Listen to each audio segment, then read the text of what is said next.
Hola, hola, hola, hola. Feliz primer domingo de marzo. Bienvenidos a una nueva cápsula de Ciencia a la Vena. Estoy aquí con la genial profe Solmar Varela. Ella es doctora en física teórica de la Universidad Central de Venezuela, es académica de la Universidad Yachai-Tec en Ecuador y es una investigadora en la Cátedra de Ciencia de Materiales y Nanotecnología en la Universidad Tecnológica de Dresden, Alemania. Toda una genia de la física. Yo soy José Luis García y los traigo ahora a conversar sobre la genial película Tenet de Christopher Nolan. Solmar, ¿cómo estás? Muy bien, gracias por la invitación.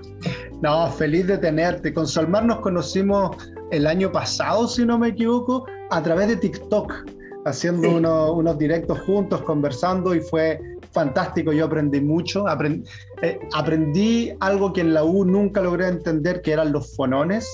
Que es como... Antes de meternos en Tenet, ¿qué eran los fonones para el mundo? Porque están los fotones, los clásicos son los fotones de la luz, pero los fonones son otra cosa. Sí, habíamos dicho que el fotón era como ese quantum de energía asociada a la luz. Claro. Entonces, en este caso, los fonones son los quantum de energía asociados a las ondas que se producen en las vibraciones de los materiales, por ejemplo, en las vibraciones de la red de los materiales. Claro, es como un fotón de sonido. Exacto, en ondas mecánicas. Es muy raro, es muy raro. Y bueno, como en ondas mecánicas no van a haber fonones en el vacío, obviamente. Bueno, vamos a lo que nos compete. Vamos a conversar un poco de la película Tenet. Tenet es una película británica-estadounidense de thriller, es decir, como de estos, como de persecución y ese tipo de cosas, de espías y viajes en el tiempo, escrita y dirigida y producida por Christopher Nolan. Está protagonizada por John Washington, el hijo de Denzel Washington, Robert Pattinson, Elizabeth Debicki, Dimple Kapadia, Michael Caine y Kenneth Branagh. Van a haber spoilers de la película. Si no la han visto, pónganle pausa, vayan a verla. Pero la película se estrenó el 2020, así que igual ya han pasado 2 años, así que no nos vamos a sentir mal por hacer spoilers. Distribución de Warner Bros. Tuvo una buena recepción por parte de la crítica especializada, no así tanto por parte de la crítica común y corriente. Importante mencionarlo. ¿Por qué? Porque la crítica especializada le encantó la actuación, la dirección, la banda sonora, la edición. La banda sonora está muy buena, pero el guión generó mucho debate porque algunos lo consideraban confuso y otros lo consideraban innovador. De hecho, Rotten Tomatoes, que es como esta clásica página que evalúa las películas, le puso un 70%, que no es excelente, tan excelente como le ponen a las otras películas de Nolan. Recaudó cerca de $360 millones, así que fue la cuarta película más taquillera del 2020, pero por otro lado el 2020 no sacó tantas películas, entonces quizás habría sido distinta la cosa. Recibió 2 nominaciones a los premios Oscar 2021, de las cuales ganó Oscar a Mejores Efectos Visuales y fue nominado a Mejor Diseño de Producción. Ahí tenemos Tenet, que también le alegaron un poco porque tenía el sonido de la banda sonora un poco fuerte y de repente no se escuchaban los diálogos, pero para la gente que ve películas con subtítulos eso no es mayor problema. Solmar, tú viste esta película, ¿qué te pareció? Primeras impresiones, ¿qué opinas? No, la primera impresión, yo la vi 2 veces. Ya, perfecto. Entonces, mi primera impresión fue, no sé qué está pasando aquí, para nada. Perfecto. Yo creo que, ahorita que estabas comentando, una de las razones por las que quizás o te gusta o no te gusta es que tú entras pensando que vas a ver algo tipo de ciencia ficción. Pero realmente la película, yo creo que es menos ciencia ficción y más acción. Entonces yo creo que salieron muchos desilusionados, realmente. Y entonces dentro de la acción, realmente entender lo que está pasando no es sencillo a una primera vista, porque se pone, o sea, el contexto en el cual se lleva toda la película no es el contexto de los conceptos más sencillos de física, ni de los que más han intentado tocar además en películas de este estilo, porque Yo creo que otras películas donde tocan el viaje en el tiempo desde otros puntos de vista son más llamativas. Totalmente. A lo mejor, o porque incluso son más llamativas por los efectos especiales, pero aquí era muy confuso todo. Era un poco confuso. Claro, luego cuando la vi la segunda vez fue que la aprecié y dije, bueno, no, sí, por supuesto está en una de mis top favoritas. Te encantó. Sí. A mí me pasó que a mí no me gustó tanto porque cuando la vi y entendí que todo esto estaba en torno al concepto de la entropía, que vamos a comentar un poco más sobre este concepto, se me hizo todo obvio de ahí para adelante. Al tiro fue como, entonces tiene que pasar esto y esto. Porque estáis siguiendo una regla como lógica, matemática, física, entonces las cosas tienen que ser de una forma y no pueden ser de otra. Claro, pero aún así quedan cosas que no, es que a mí me dejaron como pensando sin respuestas, que se meten ahí con unas cosas, unos conceptos que yo digo, qué delicadeza, hay que tomarlo con mucha delicadeza, ¿no? Claro. Bueno, vamos primero al concepto central científico de esta película, que es la entropía. ¿Qué es la entropía, al menos para poder entenderlo en el contexto de esta película? Fíjate, aquí la entropía puede estar relacionado con la dirección en la que se transfiere la energía espontáneamente. ¿Sí? Es una cantidad que crece en la dirección en la que la energía se transfiere espontáneamente en los sistemas. Con espontáneamente te refieres a que yo de un momento a otro podría dejar de estar unido porque la energía de mis átomos que me mantienen juntos desaparece y se va para otro lado? Sin razón aparente, exacto. Sí. Ya, o sea, pero... Tú haces algo en un sistema y lo dejas evolucionar solito. Y en esa evolución, eso es lo que uno diría que es espontáneo, ¿no? Que no tienes nada que te force a que el sistema haga algo, sino que tú lo liberas, le das energía, lo liberas, y la forma en la que él usa esa energía hace que el sistema evolucione en una cierta dirección. Perfecto. Por ejemplo, yo tengo una olla con agua y le prendo el mechero abajo, y cómo se mueve el agua adentro está dictado un poco por la entropía. Sí, o el mismo ejemplo que tienes, si yo agarro la olla y la enciendo, la mecha, entonces tú lo que esperas espontáneamente es que el agua se caliente. No ocurre lo inverso. Perfecto. Buenísimo. Entonces la entropía habla un poco de cómo se comportan los sistemas cuando interactúan entre ellos y otros, etc.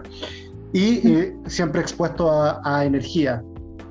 En este sentido, Tenet lo que está haciendo es decirnos que ellos pueden aparentemente revertir el flujo de la entropía. Exactamente.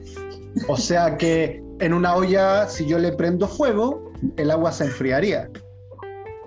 Exactamente. Lo cual es muy raro. Lo cual sería muy raro. Exacto. Perfecto. Tú me comentaste fuera de cámara que usabas esto para explicar cosas en la U, esta película, digamos. Por favor, cuéntanos un poco más, ¿qué cosas de esta película utilizas para explicar? Sí, justamente, o sea, más que para explicar como tal un concepto, sí es un poco para discutir el entender lo que significa el concepto mismo, ¿no?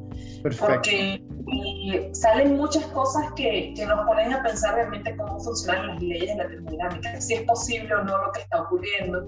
Entonces eso lleva a discusiones con los estudiantes que quizás puedan ser muy, muy interesantes. Porque además conecta esta película, que tiene esta película, que conecta estos conceptos de entropía con evoluciones temporales, o sea, con el tiempo específicamente, y esa es una conexión bien interesante que normalmente en un curso de termodinámica no te la dan. Claro. ¿No? Entonces, es como algo adicional, Tenet realmente da algo adicional al curso para lo cual discutir. Claro, porque si uno lo piensa bien, si yo tengo como el flujo de entropía revertido, por así decirlo, si a mí me ponen fuego y yo me enfrío, es como que estuviera dando vuelta al tiempo, es como que estuviera haciendo las cosas hacia atrás. Sí, porque nosotros naturalmente vemos que todos los fenómenos como que evolucionan en un mismo sentido, de una misma manera. O sea, y de hecho, tú conectas justamente un antes y un después de un evento y le asignas una flecha del tiempo porque ya tú tienes como en tu cabeza, esta es la dirección en la que tuvo que haber ocurrido este evento. Claro. Entonces, el ejemplo de la taza que se cae y se quiebra, por ejemplo. Si yo te pongo dos fotos y te pongo una foto de la taza completa y una foto de la taza, de las piecitas que quedan después de que se rompió la taza, entonces tú automáticamente dices, aquí lo que ocurrió es que esta taza se cayó, se rompió y por lo tanto el evento ocurrió en esta dirección. Entonces este evento estaba antes, este estaba después, claro. Y entonces haces la asociación del evento que ocurrió con la dirección del tiempo que lo describe. En cambio, la película te dice, no, pues no hay ninguna razón por la cual asumir que esa tiene que ser la dirección real y podría ser que la foto original primera sea la taza rota. Exactamente. Sí, pero es más interesante todavía porque para las leyes de la física tampoco distinguen entre cuál de los dos eventos fue primero. Es decir, de todas las leyes de la física, la entropía es la única que nos permite identificar eso. Claro. Es la única. Claro, porque... Conservación de energía, usar leyes de Newton, cinemática, todas ellas tú las puedes invertir y no violas ninguna ley con eso. Es verdad. Uno cuando hacía los cálculos en la U, por ejemplo, para el movimiento parabólico, ese movimiento parabólico tiene dos soluciones, una con tiempo negativo y una con tiempo positivo, pero uno decía, obviamente el tiempo negativo no existe, entonces yo me quedo con la solución del tiempo positivo, pero esto lo daba la naturaleza de la matemática misma. Cualquier ecuación que tenga un número al cuadrado tiene en algún grado como dos soluciones. Pero esta ley física nos dice que no hay ninguna razón para cual pensar que el tiempo positivo es el único posible y perfectamente podría haber tiempo negativo. La única razón por la que lo pensamos es porque en verdad no lo vemos en la vida real nomás, pero o hay efectos de entropía de reversión de entropía en la vida real. En sistemas aislados no, es que eso es justo lo que hace la película, ¿no? Ellos buscaron, y fíjate que creo que hay una parte del diálogo justo en la película en donde alguien le pregunta a la científica, pero ¿por qué pasa eso? O sea, ¿cómo es posible que los objetos se inviertan así? O sea, ¿qué le hicieron a los objetos? Y ella dice, no, nadie sabe. O sea, no importa, pero lo logramos, ¿no? Claro, porque todos estos objetos con entropía revertida son enviados del futuro. Exacto, pero algo le hicieron. Claro, algo le hicieron. Entonces, como no es tecnología futurista. Exacto. Ahora, igual está súper entretenido como ellos plantearon que toda la película en torno a esto, porque, por ejemplo, si yo revierto una carta y la carta la tiro al suelo, bueno, en este caso la carta sería del suelo a mi mano, ¿vale? El objeto está con su entropía al revés, pero si yo revierto un humano, entonces este humano tengo que empujarle el aire porque sus pulmones van a estar funcionando al revés y si no se va a ahogar. Claro, y por eso usaban los aparatitos y esto, ¿no? Claro, los estanques de oxígeno. Sí. Es súper extraño y hasta ¿dónde tú empezaste a decir no, pero aquí hay errores en esta película? Como ¿dónde en ese tipo de cosas dijiste no, pero está bien, pero esto no debería funcionar así, debería funcionar de esta otra forma? ¿Dónde crees tú que están los errores ahí? Porque justamente cuando uno habla de entropía y el tiempo, parece que termina cayendo en un bucle, siempre. Claro. Es algo que podemos explicar y si lo explicamos hay otra pregunta que nace que tampoco podemos explicar y así vamos. Claro. Entonces, ¿qué es lo que pasa? Justamente en el ejemplo que tú dijiste de la carta, ¿no? Si tú sueltas la carta, ella cae. Entonces, allí, para nosotros eso es intuitivo porque tú estás usando determinismo, o sea, tienes causa y efecto. Claro. O sea, hay una cosa, tú dejaste caer la carta y por eso ella cayó. Claro. Y entonces, en el sentido contrario, el determinismo como que no queda tan claro. ¿Por qué la carta sube? Claro. O sea, ¿quién está ejerciendo? ¿Quién está causando eso? ¿Ves? Entonces, es como, ahí como que es raro, pues. Claro, de hecho, ellos justificaban esto como con una influencia de la mente humana, es decir, imagina que soltaste la carta para que la carta suba, para que haya como que quieres en el futuro hacerlo para que se transporte al presente y se haga. Era muy raro. Claro, porque entonces esos son los problemas que comienzan con lo del determinismo, ¿no? Entonces, para tú poder agarrar la carta y que vuelva a subir a tu mano, tú tienes que recordar haberla soltado antes. Claro. Entonces es un evento que ya pasó. Y entonces inviertes causa y efecto. Primero viene el efecto y después la causa. Pero para que venga el efecto, tú tienes que recordarlo. Y eso es súper complejo. Claro, totalmente. Es raro y te hace pensar como la película de una u otra forma te está diciendo que la mente humana es superior porque puede hacer este tipo de cosas, porque una hormiga no podría. O sea, tienes que tener la capacidad de imaginar cosas y que esto afecta a objetos por cómo yo pienso en ellos, y eso es muy raro. Es muy raro. Es muy raro, o sea, tocar eso es medio delicado en la película. Claro. Porque claro, si tú recuerdas, y ahí es donde viene entonces el bucle, ¿no? Si tú tienes que recordar haber soltado la carta para que vuelva a tu mano, entonces en el futuro tú tienes que haberla soltado. Claro, o en el pasado, tienes que haberla soltado. Entonces ahí es donde entras en el bucle temporal en el que parece que siempre caemos. Claro.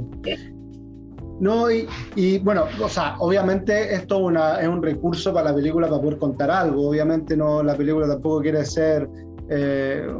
no hay investigador en la película, es solamente una película de ficción, pero también la película tiene que asumir que si se mete con cosas de ciencia ficción, los físicos, los químicos, los biólogos, etcétera, van a venir a meterse también. Entonces yo pienso, ok, ellos dijeron ya, el cuerpo humano está revertido, entonces las cosas funcionan al revés. Vale, eso quiere decir que tengo que forzarle el oxígeno al cuerpo para que pueda respirar. Vale, lo entiendo, pero ¿y cómo funcionará el cerebro al revés? Claro, ellos resuelven unas cosas, pero no resuelven otras, ese es el problema. Claro, no, sí, siempre se quedan cortos. Es que claro. Y un problema... Dale, perdona. No, que iba a comentar justo lo que decías, ¿no? Que Christopher Nolan, él creo que en algún momento en una entrevista dijo que él no quería ser muy preciso, o sea, que él no quería decir esto se puede hacer, ni mucho menos. Pero que sí intentó que algunos conceptos quedaran bien claros, o sea, que ahí lo único que él está haciendo, que no podemos explicar desde el punto de vista científico, porque decimos simplemente eso no es posible, es lo de la inversión de la entropía. Pero claro, fueron muy cuidadosos allí con los conceptos, y de hecho él tuvo, por supuesto, ayudas a nivel de investigación, porque Thorne fue uno de los que estuvo asesorando. Que dicho sea en paso, es un premio Nobel de física. Entonces él estuvo involucrado en intentar que se cuidaran muchas cosas, pero yo creo que si te metes con el tiempo siempre van a surgir los problemas estos problemas. Totalmente. Bueno, una cosa que ocurre con al menos todas las películas de ciencia ficción que yo he visto es que en el momento en que hacen ciencia ficción y tienen que tergiversar una ley de la física, ya de ahí para adelante empiezan a haber errores sistemáticos siempre. Sí. O sea, y eso ocurre con investigación también. Claro. Porque por eso son las leyes de la física, ¿no? Entonces uno tiene, digamos, ¿por qué la velocidad de la luz es la velocidad límite? Bueno, porque no hemos podido alcanzar más de eso. Y cuando consideramos que no es esa, entonces todo lo demás falla. Por lo tanto, debe ser así. Claro. ¿Por qué no podemos viajar al pasado en el tiempo? Bueno, porque cuando lo hacemos violamos un montón de cosas también. Entonces pareciera que estas leyes están poniendo esas restricciones de lo que se puede y no se puede hacer. Claro, en el momento en que tú lo rompes empiezan un montón de paradojas y errores que dejan de tener sentido. Y hacen que la historia tenga errores grandes. Exacto, y es justamente esos errores que hacen que los físicos digamos, bueno, entonces eso quizás es imposible. Claro, exactamente. Exacto. El mismo universo se autorregula y dice, mira, como si yo hago esto, van a pasar muchas cosas que no nos gustan, entonces no ocurre. Simplemente no lo... Para nuestros oyentes, una de las formas de entender por qué la velocidad de la luz uno no la puede superar es porque es la velocidad de la información. Entonces, si yo pudiera andar más rápido que la velocidad de la luz y tuviera un bate con el cual voy a romper una taza, la taza se rompería antes de que yo la golpee con el bate, lo cual no tiene sentido. Porque... Sí, hay muchas cosas que en principio que ponen ese límite que tú dices, mira, no, eso no lo vamos a superar. Claro, exactamente. Oye, qué entretenida ha estado esta conversación sobre la película Tenet. Bueno, en la película no solamente se habla de reversión de la entropía, también se habla de viajes en el tiempo y finalmente lo que generan es un loop temporal. Es como que el tiempo se diera una vuelta en la montaña rusa y siguiera para adelante. Como que básicamente eso de una u otra forma lo que te está diciendo es que está todo preescrito. Uh-huh. Que hay un destino y que ese destino es inamovible. Exacto. ¿Qué opinas tú al respecto? ¿Tú ves el mundo con un destino inamovible, todo prescrito a lo Einstein? ¿O crees que hay completa libertad y que el mundo no está definido su futuro? Esa es una de las preguntas que yo no tengo un bando preferido. O sea, me gusta el determinismo, porque es más fácil de entender. Claro, o sea, está todo escrito. Está todo escrito y entonces sí. Pero eso, digamos que por simplicidad prefiero creer en sistemas deterministas, ¿no? Pero claro, yo trabajo en cuántica. Entonces, y cuántica no es, o sea, los sistemas no son netamente deterministas porque no tienes un único final para un mismo sistema, ¿no? Sino que depende de la medida en principio. Entonces, tienes probabilidades diferentes en los cuales el sistema puede evolucionar y allí deja de ser determinista. Entonces, yo me muevo entre los dos mundos. Si tuviese que elegir cuál me gusta más el determinismo, pero yo creo que intrínsecamente el universo no lo es. Ahí está, ahí tienen la opinión de una experta. Básicamente no tenemos idea, obviamente no tenemos idea y por eso siempre sirve para conversar, pero la física misma no lo sabe, tiene dos áreas completas que se contradicen. Y por eso es que no logramos todavía la unificación total de la física, de estos fenómenos, porque entonces tienes todos los efectos gravitatorios y todos los efectos cuánticos que no, se contradicen esencialmente en ese aspecto. Claro, o sea, eventualmente si se llegan a unificar va a tener que ganar una de las dos, o sea, va a tener que decirse el universo es o no es determinista. Pero sí, no, va a tener que ganar una de las dos, pero además tiene que contener a la otra. O sea, si gana el determinismo tiene que contener lo otro dentro de sí mismo. Y entonces, no tengo ni idea de qué manera. Bueno, como lo dije hace ratito, quizás yo me inclino más por el no determinismo. Pero viéndolo como que la cuántica es en principio probabilística. Más general, sí, y que puede, a partir de la cuántica podemos explicar todo lo demás, pero no lo sé, complicadísimo. Oye, con esta reflexión sobre el futuro del universo, vamos a empezar a cerrar esta pequeña cápsula sobre Tenet, esta fantástica y extraña película de Christopher Nolan, que si no la vieron y escucharon la conversación igual, vayan a verla. El tipo hizo estrellar básicamente agarró un avión y lo chocó contra un hangar, un avión de verdad, esto no fueron efectos especiales, así que por último, si quieren ver cómo es chocar un avión de verdad en cámara, lo pueden ir a ver, así que vayan a ver la película, muy buena. Vayan a seguir a la querida Profe Solmar en todas sus redes sociales, gran divulgadora científica, está ahí en TikTok, en Instagram, en Twitter, está en todos lados. Y por supuesto, si quieren y tienen el tiempo, vayan a seguirme a mí también, José Illich García, de Fundación 42, este podcast Ciencia a la Vena. Muchas gracias, profe querida, por estar con nosotros. Y si quieres mandarle un mensaje a nuestros auditores, este es el momento. Muchas gracias, José. Bueno, no, el mensaje es que te sigan a ti también en las redes, que ahí estamos en colaboración siempre que podamos. Y gracias por la invitación, estuvo bastante chévere poder hablar de esto, siempre me gusta mucho poder hablar de este tipo de cosas, sobre todo para los que no son científicos y tienen curiosidades, eso me encanta. Maravilloso, muchas gracias, profe.